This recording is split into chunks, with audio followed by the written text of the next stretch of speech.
Hello everyone and welcome to Chocolate Good Game. It's match preview of West Ham United against Olympiacos match day 4 in the Europa League, and it's getting serious now. It's getting crunch time a little bit. Gonzo, we've seen Olympiacos a couple of weeks ago now. We lost 2-1 over in Greece, but what did you make of their side?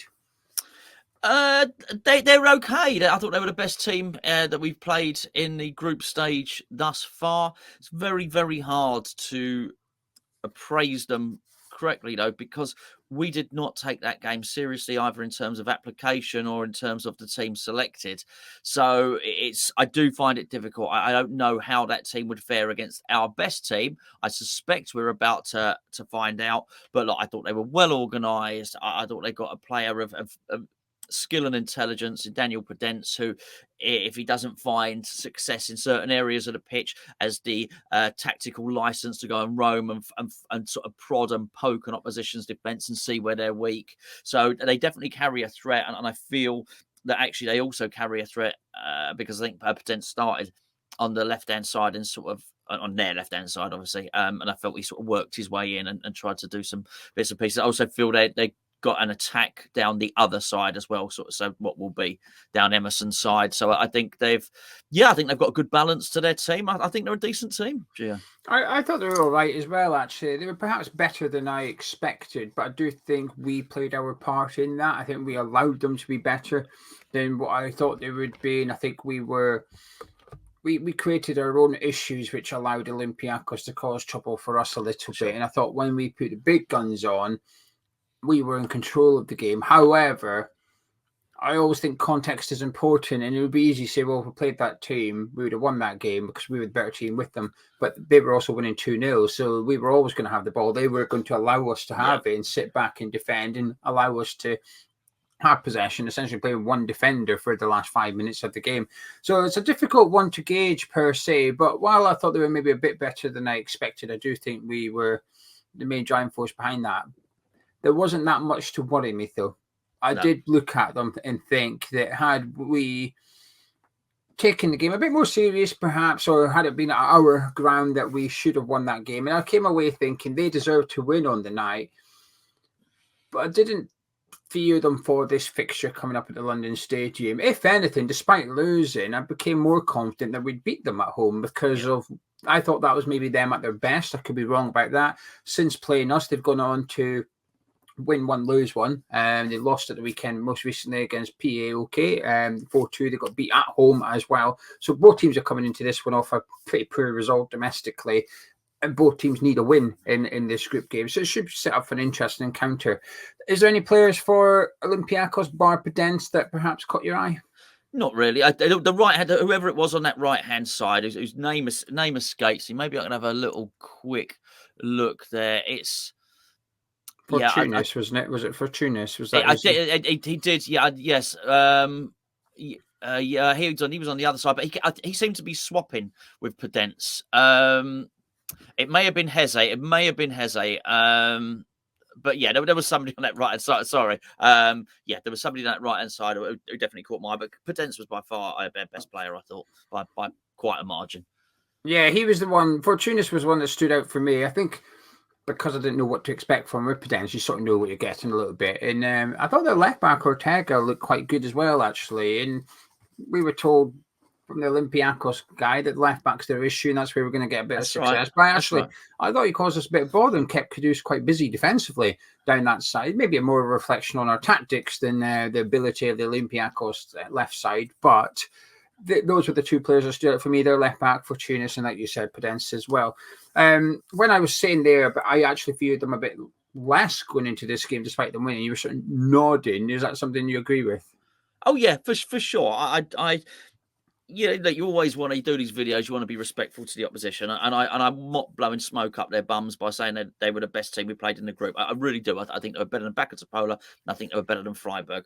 I really do. But it was a bad performance. It was a bad team that we put out. It started with Danny Ings, which that sort of blunts us completely. He's not the only one. I'm just going to pick him out as an example. There was I think our goalkeeper was unsighted by the goal that happened from midfield, because I think he got a little nick off Souček.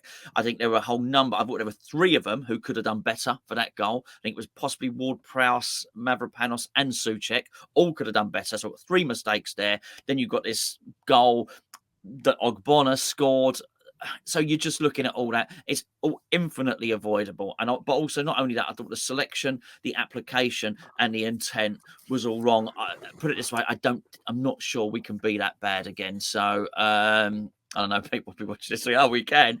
But yeah, I don't think so. So yeah, it made me very confident for this game. Anyway, that's enough about Olympiacos. Time to discuss West Ham. Before we do that, the team news for the Hammers looks quite good ahead of Thursday night, actually. It could be a full squad for David Moyes to select from. Kurt Zouma was missing at the weekend against Brentford. However, he was in training last week before the Brentford game. Moyes said he had been training on the Wednesday and the Thursday, and they were going to judge him from there. So perhaps he was being saved for this game, but the expectation is Kurt Zouma will return, so every single player should be available for David Moyes this week, which makes this preview interesting, Gonzo, because it means we've also got a full bill of health to choose from when doing our sort of make-believe West Ham 11, the team we would like to see.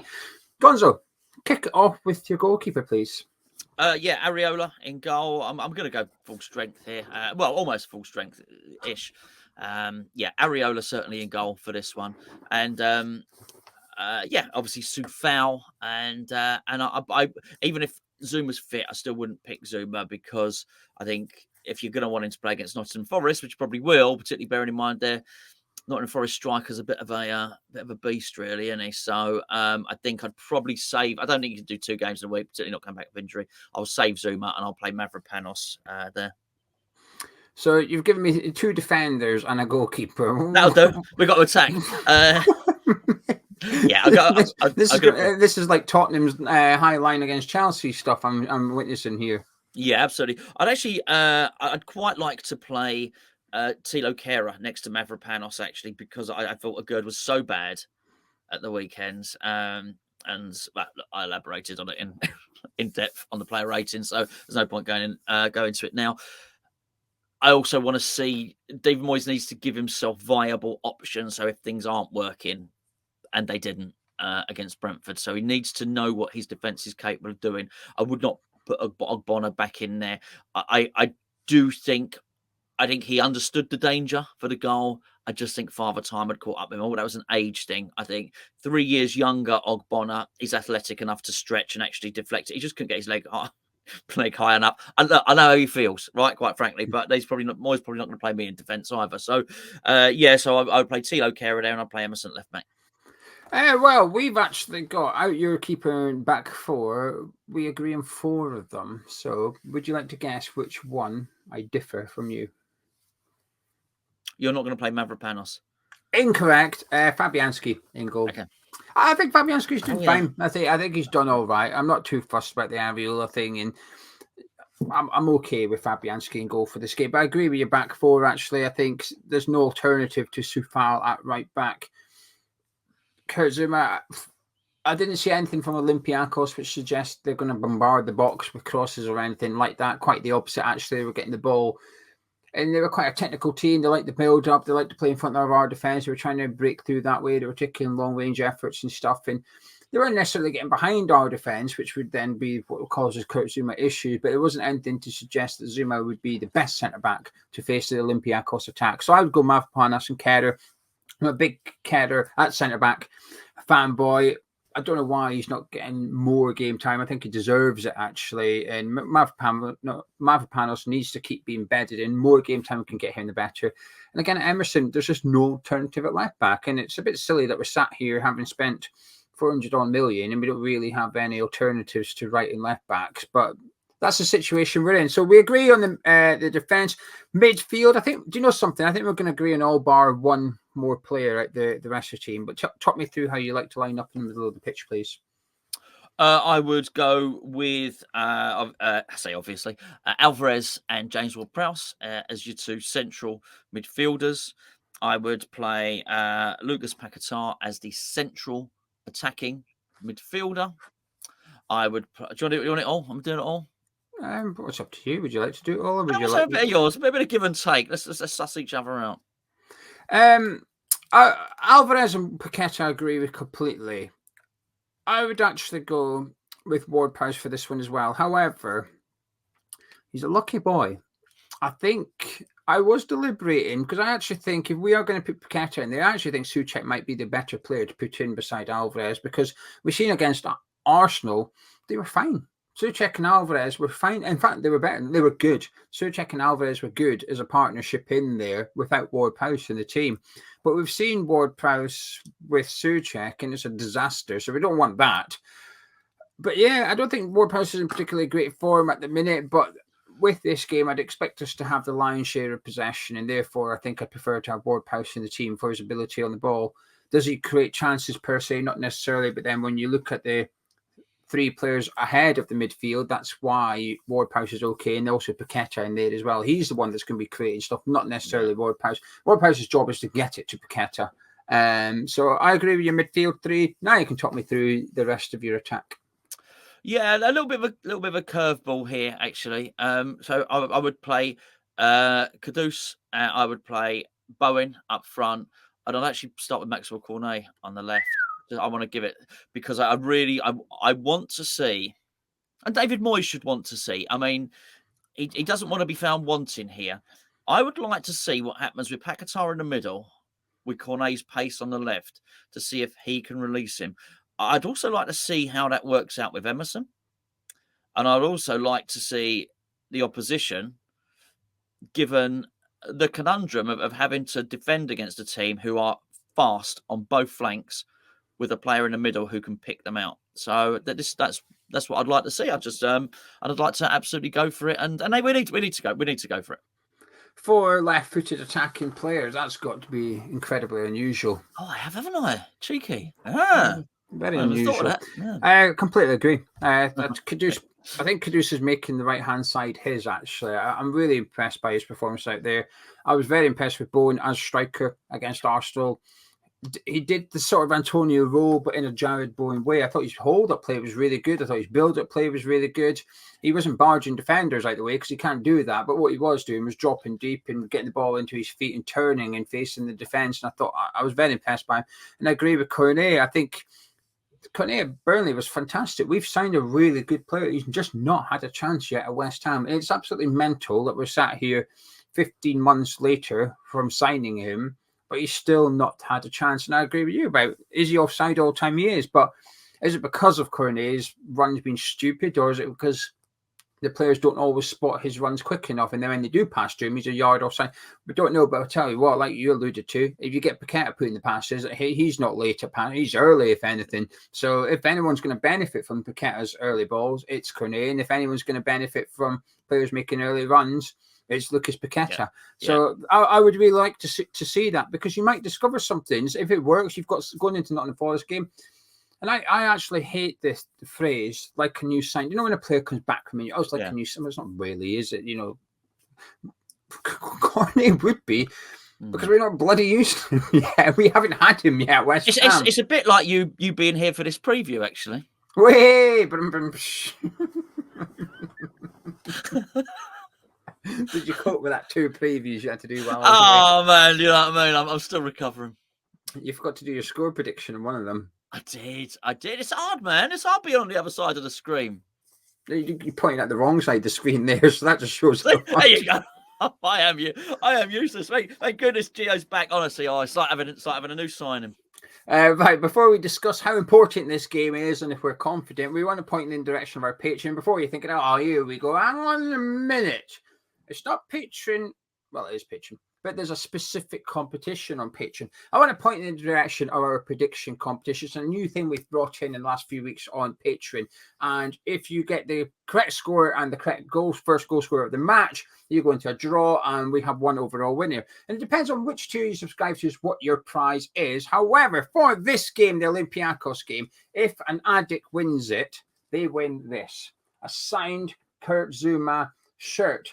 Now, it doesn't matter, like I said, if you're a supporter, if you subscribe to the supporters tier, the Mild Addicts tier, you will still win prizes. That is over on Patreon for more information. But if you're an addict and you win it, you get a signed Kurt Zouma shirt. Because So you get a bigger share of the kitty if you're an addict, so you get that shirt. Yeah, there you go. West Ham shirt signed by our skipper, Kurt Zuma.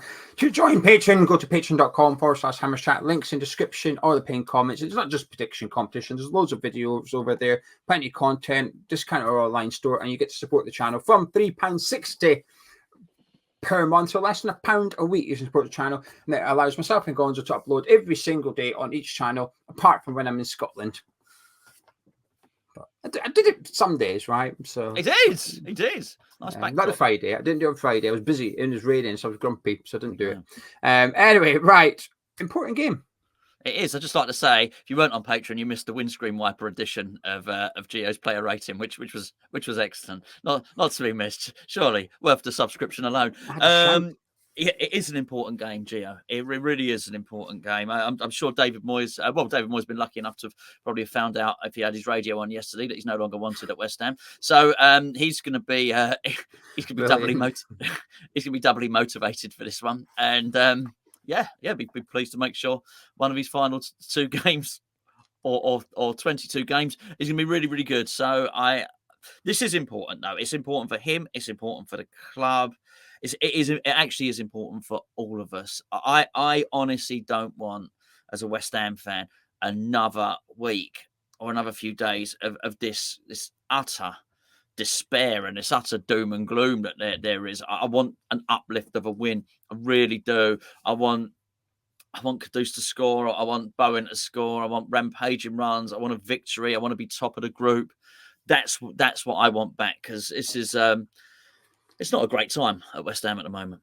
Yeah, we've got 2 games before a 2-week international break, and I can't be arsed going into it with us losing one of the 2. We need to beat Olympiacos, and we need to beat Nottingham Forest. As simple as that. And if we do, and we're capable of doing both, we beat Olympiacos, suddenly we've got 1 foot out of the group stage, whether it's into the playoff round or whether it's straight into the last 16. That's still there to be decided against Freiburg and then eventually GSP.